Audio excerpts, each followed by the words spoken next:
सभी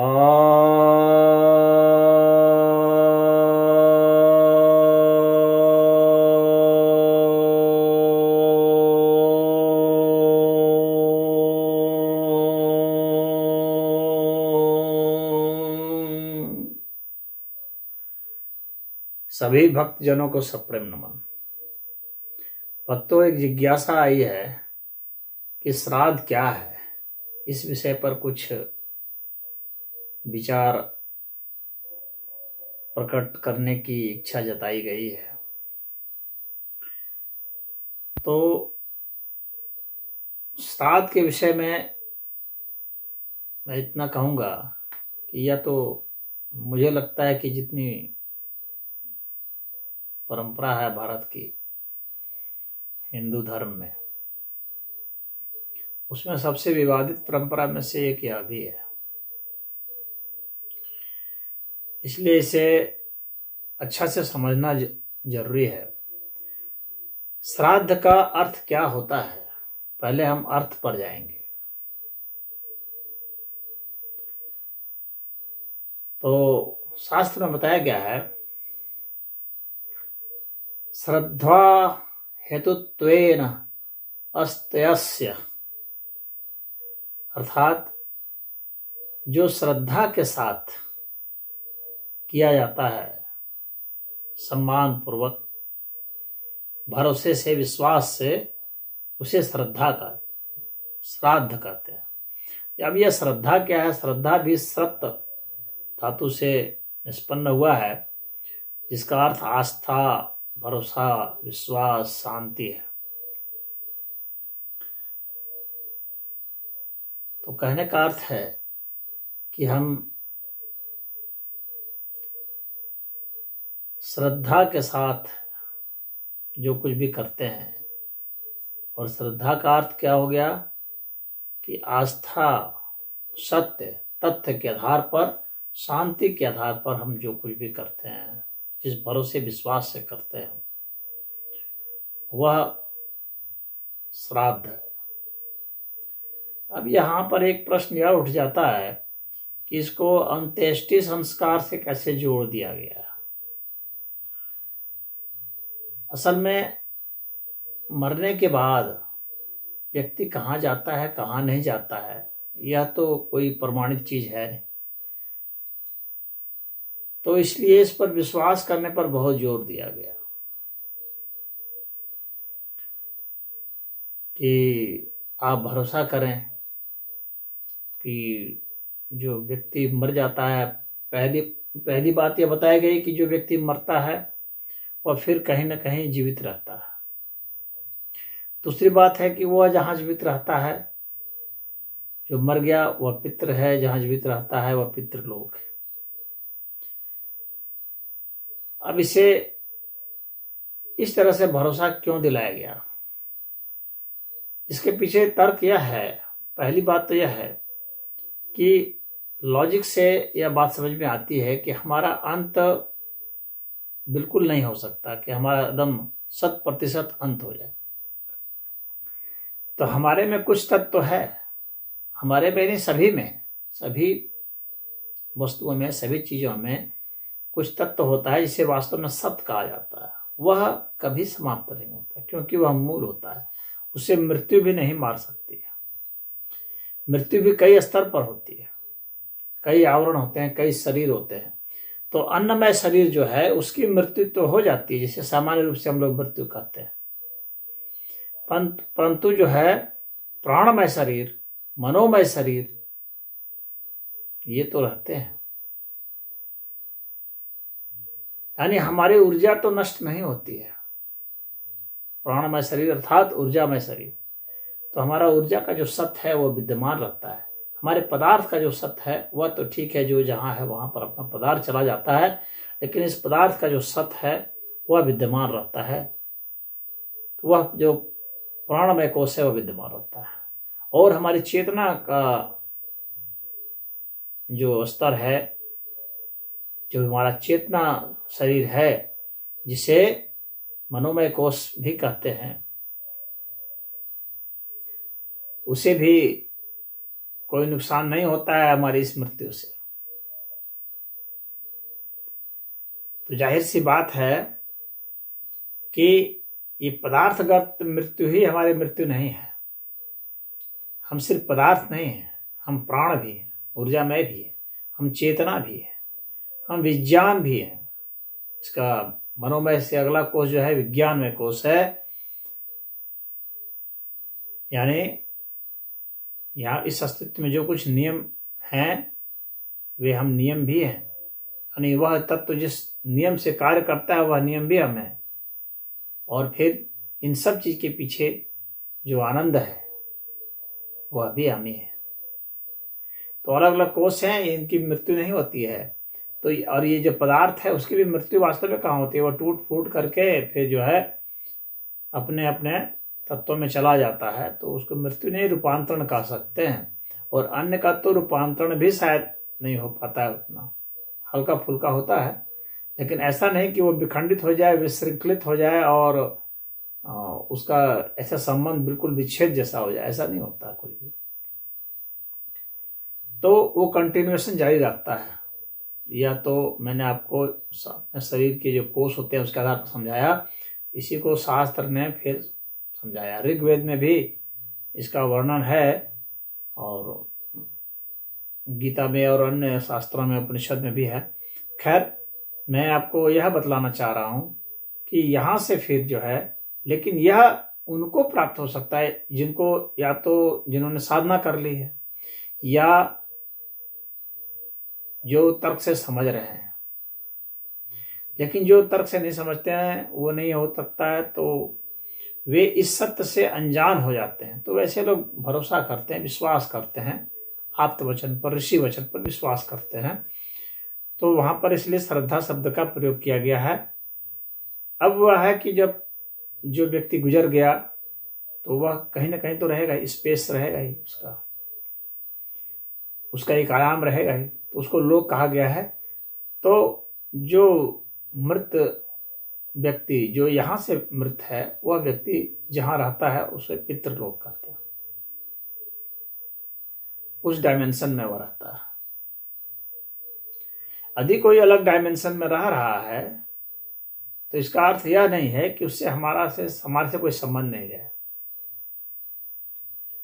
और जो व्यक्ति मृत्यु अवस्था को प्राप्त हो गया, हो सकता है वह पुनः जन्म ले, उसे जब शरीर मिल जाएगा, उससे कर्मों के हिसाब से और उसकी इच्छा के हिसाब से गति होती है।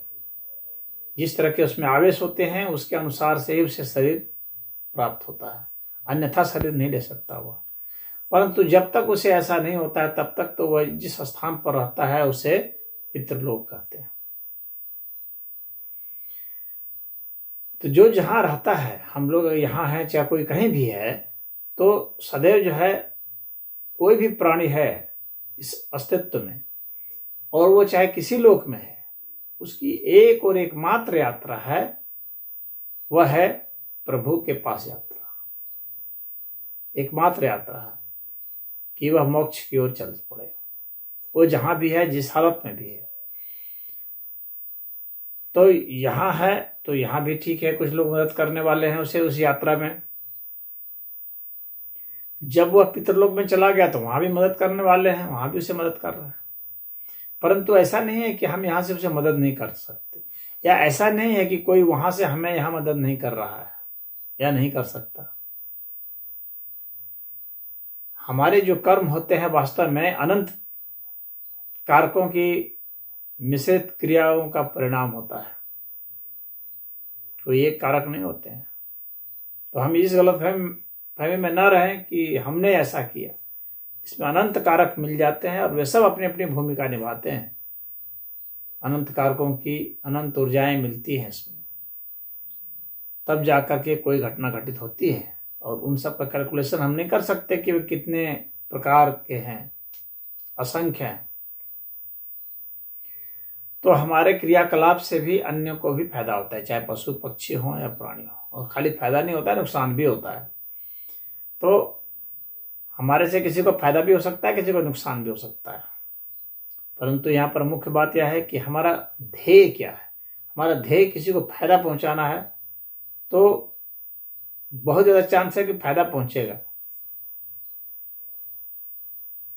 कम चांस है कि फायदा नहीं पहुंचेगा, नुकसान होगा।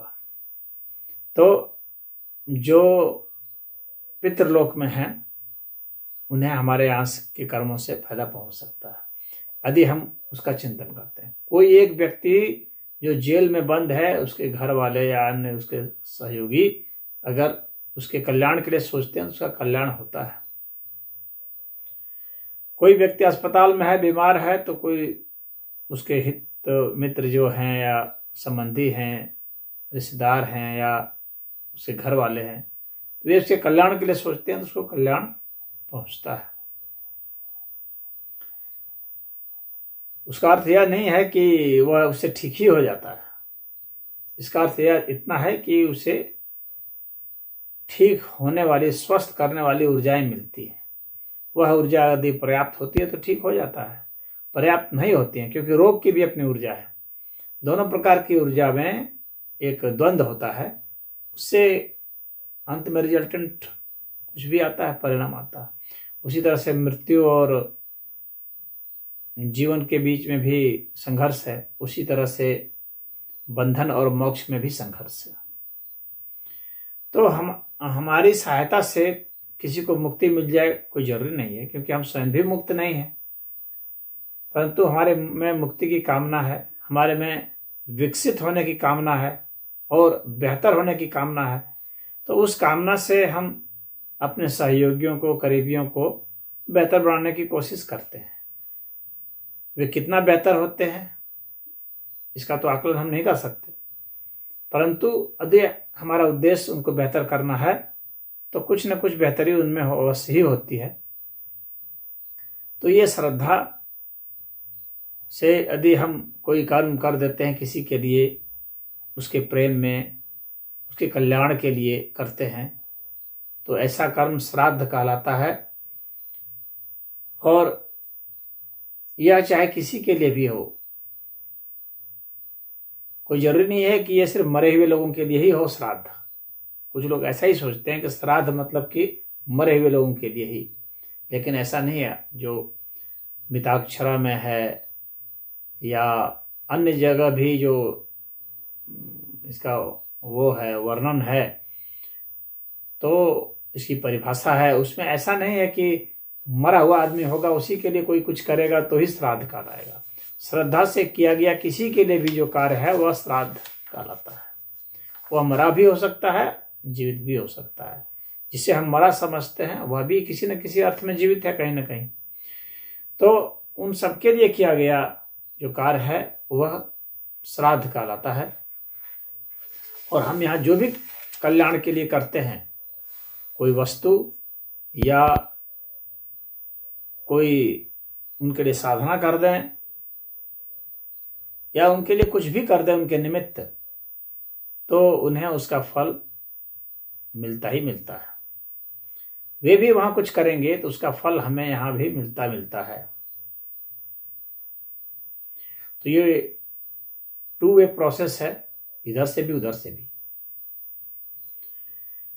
और फिर वैसे भी जो व्यक्ति जो गुजर चुके हैं, हमारे पुरखे रहे हैं, आखिर उन्हीं की वजह से हम हैं, उन्हीं का एक कंटिन्यूएशन हम हैं। वे हमें उत्पन्न नहीं किए होते तो हम कहाँ से होते? हमारा अस्तित्व, हमारे भीतर जो गुण है, हमारे भीतर जो डीएनए है, उन्हीं की देन है। हमारे भीतर जो कर्म है वो उन्हीं की देन है। जो कौशल हम विकसित किए हैं उन्हीं के कारण किए हैं। तो हमारा ऐसे भी दायित्व बनता है उनके लिए करना। तो पुरखे का मतलब यह नहीं होता है कि सिर्फ हमारे ही परिवार के पुरखे हों, वो कोई भी हो सकता है। भारत के वीर शहीद हो सकते हैं, जो ऋषि महर्षि हैं, संत हुए हैं, वे हो सकते हैं, कोई भी हो सकते हैं। किसी अन्य व्यक्ति के भी पुरखे हो सकते हैं, या कोई आज भी जो जीवित है उसके लिए कहीं दूर है, यहाँ से गुम हो गया, उसका अता पता नहीं चल रहा है कहाँ है, तो उसके लिए भी हम कुछ कल्याण के लिए कर सकते हैं, सोच सकते हैं। वह भी श्राद्ध ही कहलाता है, क्योंकि श्रद्धा से अर्पण किया गया है। उसके लिए अर्पण किया जाता है कि उसको कुछ प्राप्त हो जाए, हमारा प्रेम, हमारा विश्वास, हमारी ऊर्जा, हमारी रहस्य, हर एक व्यक्ति में रहस्यमयी ऊर्जा होती है, ओज तेज होता है। यह ओज तेज जो होता है वह यात्रा करता है और जा करके उसका कल्याण करता है। तो उसके लिए हम अपना दिलो दिमाग लगाते हैं, हम ध्यान साधना करते हैं, हम कोई वस्तु दान करते हैं। हम यदि ध्यान साधना नहीं लगा पाते हैं तो हमारे लिए क्या है, हम फोकस नहीं कर सकते तो क्या लिया हमारे लिए, फिर एक वस्तु ही है जहां हम फोकस कर सकते हैं। जब हम स्वयं के भीतर फोकस नहीं कर सकते, अपनी ऊर्जा पर फोकस नहीं कर सकते, अपने मन पर फोकस नहीं कर सकते, अपने विचारों पर फोकस नहीं कर सकते, तो हमारे लिए आसान सा तरीका है कि किसी वस्तु पर फोकस करें, क्योंकि हमारी अवस्था काफी नीचे है। तो हम किसी वस्तु पर ही फोकस करते हैं और उसी को अर्पित करते हैं।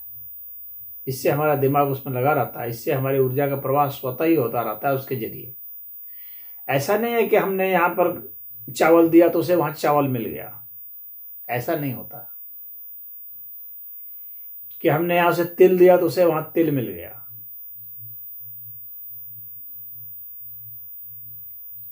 ये सब एक माध्यम होते हैं। इस बहाने हम अपने को फोकस कर पाते हैं कि हम आपके लिए कुछ ऊर्जा समर्पित कर रहे हैं, क्योंकि हर पदार्थ में ऊर्जा है, हर पदार्थ ऊर्जा है एक अर्थ में। तो हम उसके जरिए उनका चिंतन कर पाए, फोकस कर पाए। तो इसीलिए चाहे तिल दे देते हैं, चाहे अन्य कोई मिठाई देते हैं, कोई भी पदार्थ देते हैं, वस्त्र दान देते हैं, तो पहुंचता है। कुछ लोग पेड़ भी लगाते हैं, कई लोग कई तरह की, कुछ लोग दीपक जलाते हैं, कितने लोग भोज भंडारा कराते हैं। यानी हम अपनी ऊर्जा शक्ति दिल दिमाग लगा रहे हैं किसी के कल्याण पे। तो ऐसे में जो है वह जो रहस्यमयी ऊर्जा को जो ले जाते हैं, वैसे को हम लोग पितृ कहते हैं। पितृ के देवता होते हैं, जैसे आर्यमा है वो पितृ के देवता है, वसु हैं, रुद्र हैं, इनको पितृ के देवता कहा गया है। याज्ञवल्क्य स्मृति में बताया गया है, ऋग्वेद में भी बताया गया है वरुण और यम को, कि ऋग्वेद के 10वें मंडल में बताया गया है कि आप जो है वरुण और यम ये पितृ को करें। हालांकि वेद कहता है कि परमेश्वर को छोड़ करके अन्य चीजों की आराधना करना यह अविद्या ही है, लेकिन साथ में यह भी कहा गया है कि जितने भी चीजें हैं तो उन सब का ही हित कल्याण करना चाहिए, सबकी मदद करनी चाहिए। यह भी ईश्वर की आराधना होती है।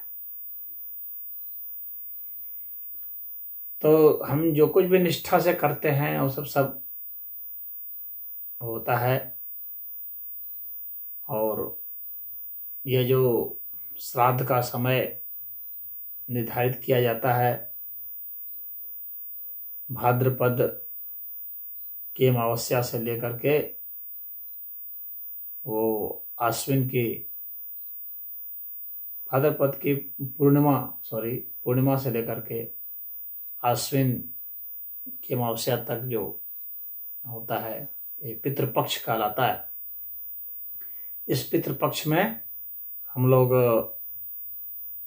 वह करते हैं, पितरों की पूजा, तर्पण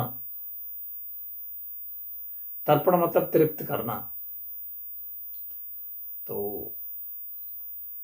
अब पितृ कैसे तृप्त होंगे, अब हमें क्या पता पितृ कैसे तृप्त होंगे। तो हम किस सामान को दें जिससे पितृ तृप्त होंगे। पितृ तो पता नहीं कौन कौन थे, उनकी क्या इच्छा थी, क्या पसंद क्या ना पसंद था, कौन जानता है। तो इसलिए उसका कोई बहुत मायने मतलब नहीं रहता है। हमारा ध्येय है उनको तृप्त करना, और वस्तु से नहीं, भाव से प्रेम में अर्पित किया गया एक पुष्प भी बहुत होता है। तो हमारे भाव पहुंचते हैं, हमारी यह रहस्यमयी ऊर्जा पहुंचती है जिसके विषय में भी सोचते हैं। तो इस समय को क्यों चुना गया है कि इसी के समय के लिए इसी समय किया जाए? तो ऐसा नहीं है, श्राद्ध जो है कभी भी किया जा सकता है, किसी दिन किया जा सकता है, किसी घंटा किसी पल किया जा सकता है। वह तो एक ऐसा समय चुन लिया गया है ताकि आम जन जो हैं वह एक विशेष समय में उस पर जाएं, क्योंकि वे तब तक अपना खेती वेती वाला काम निपटा चुके होते हैं। वे थोड़े उस वक्त फुर्सत में रहते हैं, किसान सब, क्योंकि हमारा देश कृषि प्रधान रहा है और पुराने जमाने में हमारा ही देश क्या, सभी देश कृषि प्रधान ही थे। तो उस समय जब खेती से व्यक्ति थोड़ा फुर्सत पाता था तो उसमें कुछ मुख्य मुख्य चीज रखते थे। उस पर शादी विवाह भी ऐसे समय में किया जाता था जब खेती से वो खाली हो जाए। तो इसलिए ये पितृपक्ष भी ऐसे समय में रखा गया है जबकि वो अपना फसल वगैरह लगा चुके हों, अब वे खाली हैं, तो अब वे ऐसा कर सकते हैं। तो ये भाद्र पद का पक्ष चुन लिया गया। इसके पीछे और भी कारण यह है कि इस समय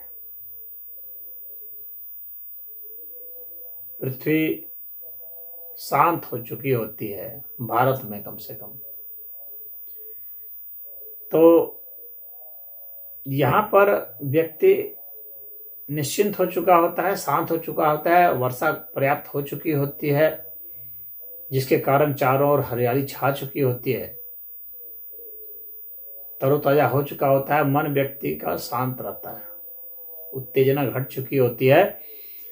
और ऐसे में फिर पूर्णिमा के दिन से शुरू कर दिया जाता है ताकि अब वह व्यक्ति पूर्ण होकर के पूरी एकाग्रता के साथ इस कार्य को अंजाम दे सके। क्योंकि शांत चित्त व्यक्ति ही सब जगह से निवृत्त होकर के, जिसका मन भटका हुआ नहीं है, वही व्यक्ति यहाँ पर कुछ फोकस हो सकता है और वही व्यक्ति कर सकता है ऐसा काम। इसलिए इस पक्ष को चुना गया। इसके पीछे वास्तविक कारण ऐसा ही है, मैं समझता हूँ। और फिर उसमें फिर अब कोई स्थान विशेष चुन लिया गया। फिर तो बहुत सारे हैं कर्मकांडी पहलू हैं कि वहाँ जा रहा है, गया जा रहा है, पिंड दान कर रहा है। पिंड का क्या दान है? पिंड का मतलब हो जाता है कि वह जो पदार्थ होता है, यानी हमारा जो अन्नमय शरीर है। तो पहले के जो 10 दान दिए जाते हैं इसमें पितृपक्ष में, तो वह हमारा जो पहला शरीर है उसके नाश के लिए होता है, उसके क्षय के लिए होता है। तो पिंड दान का मतलब है हमारा पदार्थ में जो शरीर है उसका दान कर देना, उसका समापन कर देना।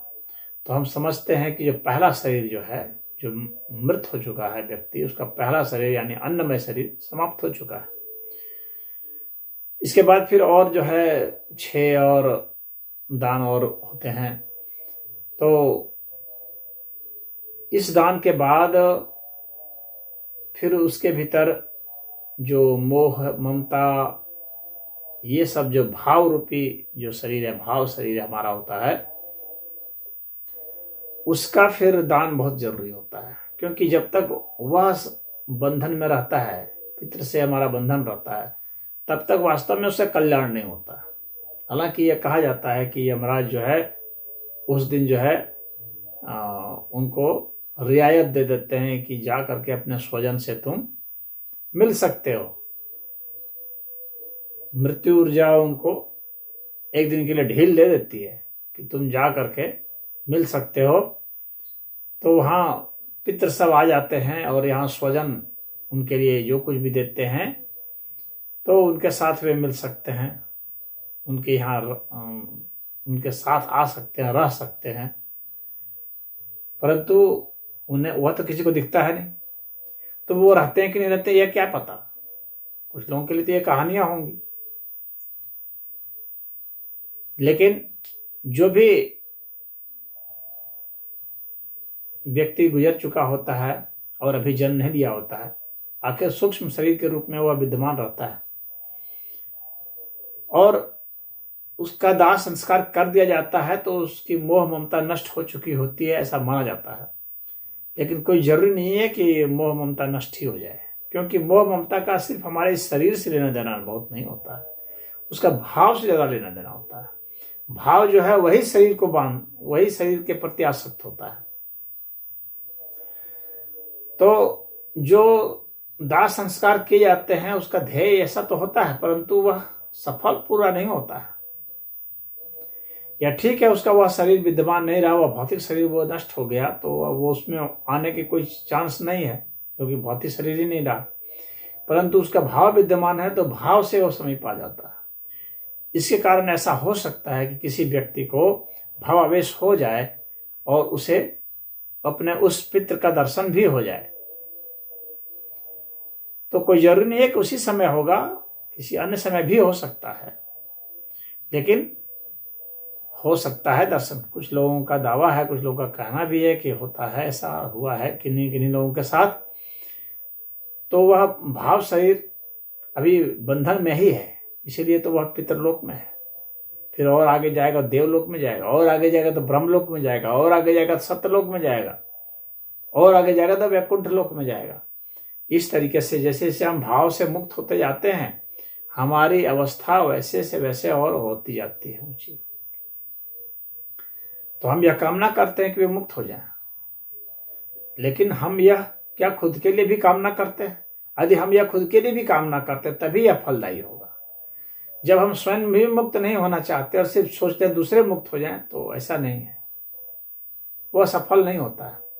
हम सिर्फ यह सोचें कि दूसरे शहीद हों, हम शहीद नहीं हों, तो इस सोचने में कोई बहुत दम नहीं होता है, क्योंकि इसके पीछे एनर्जी नहीं होती है, फोर्स नहीं होता है।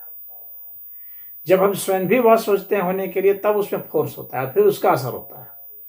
यानी अगर हम पितरों का वास्तविक कल्याण चाहते हैं तो हम स्वयं भी अपना कल्याण करेंगे, तो ही उनका कल्याण हो पाएगा, अन्यथा नहीं हो पाएगा।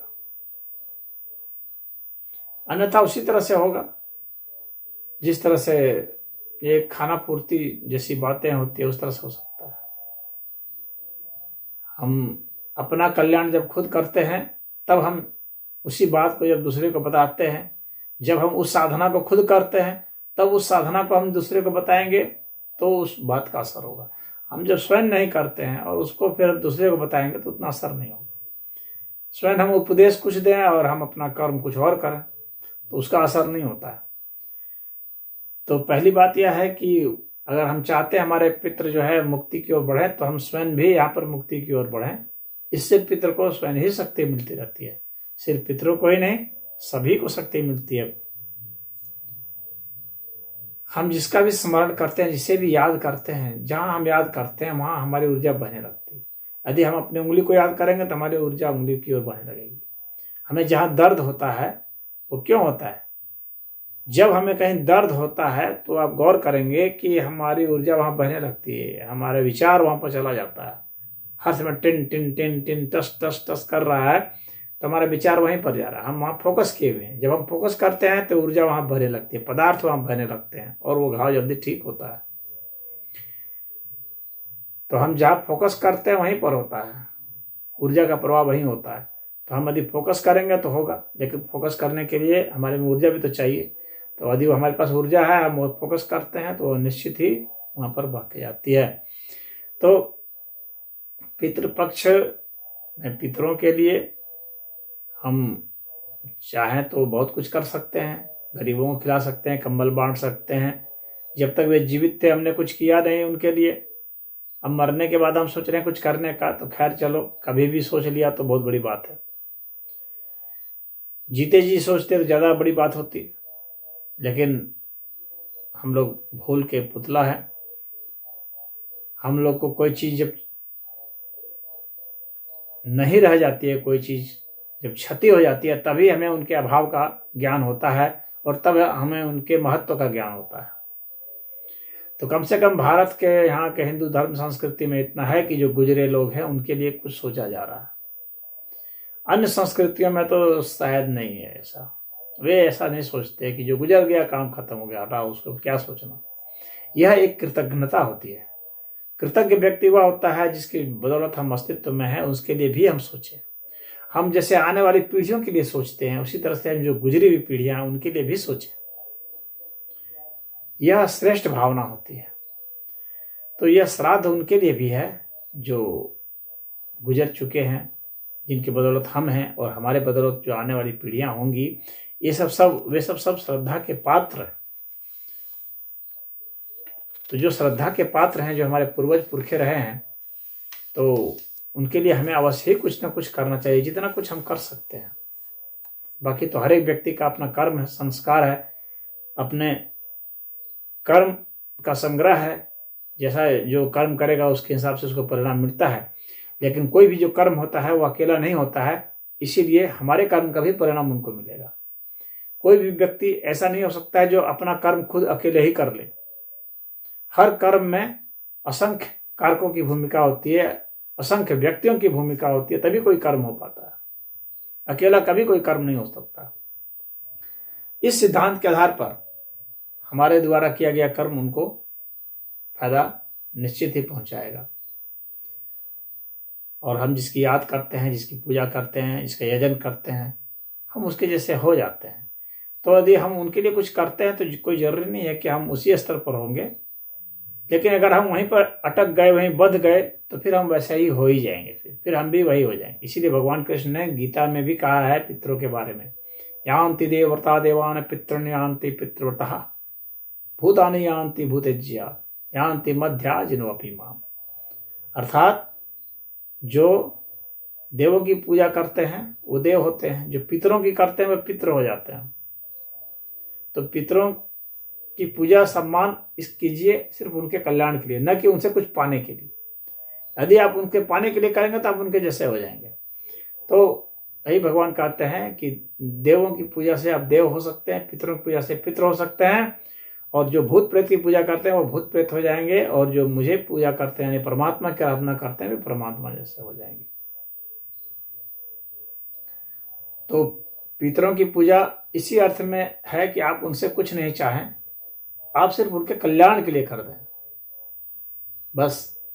यह नहीं कि उनसे मदद मांगना शुरू करें। बहुत लोग हैं मदद मांगते हैं, हो सकता है कुछ मदद आपको मिल भी सकती है, मिलती है। इस अस्तित्व से ही हमको कुछ ना कुछ मदद मिलता है ना, हर जगह से।